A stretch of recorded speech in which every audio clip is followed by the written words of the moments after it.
Hi again. This is the second part. I want to talk to you about trafficking. Not only was this a sexual assault where they lured me to a party to assault me, I had a seizure and covered all up. This was after finding out my 20-year marriage was set up. So these same people, these same nurses and doctors around here were involved in covering it up, the 20-year marriage.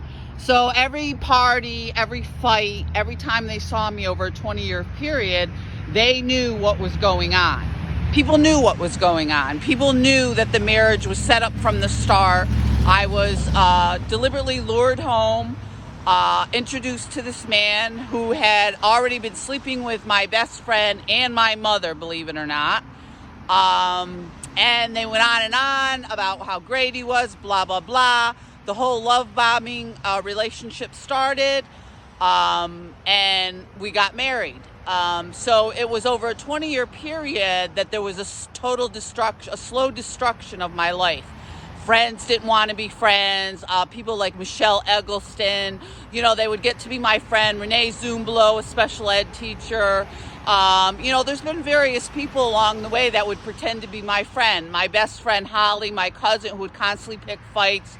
Go on and on how, I wasn't molested as a kid by her brother, who also molested her. She continued the relationship with him.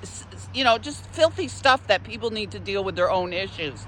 My sister-in-law knew. Their cousin, the Cheryl Sparks, was involved. Repeatedly abusive.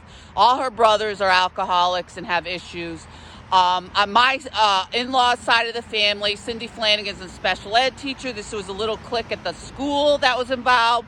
A friend, Teresa Vertucci, same sort of trouble, over and over fights. So this was over a long period of time, a 20-year period, where this marriage was set up to deliberately use me, exploit me, and destroy my life.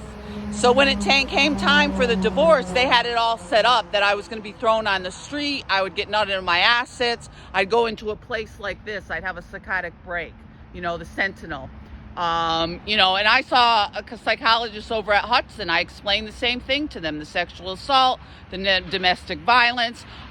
They pretty much just called me delusional. The same here that they're doing. So St. Mary's showed up yesterday. The cops showed up yesterday. And the filthy, disgusting games continue here with the medical establishment. And it should be shut down. And we need some trauma-informed care. We need some people that are trained in forensics and different things to really help the people. Not what's going on here. I'll talk to you soon. Take care. Be safe.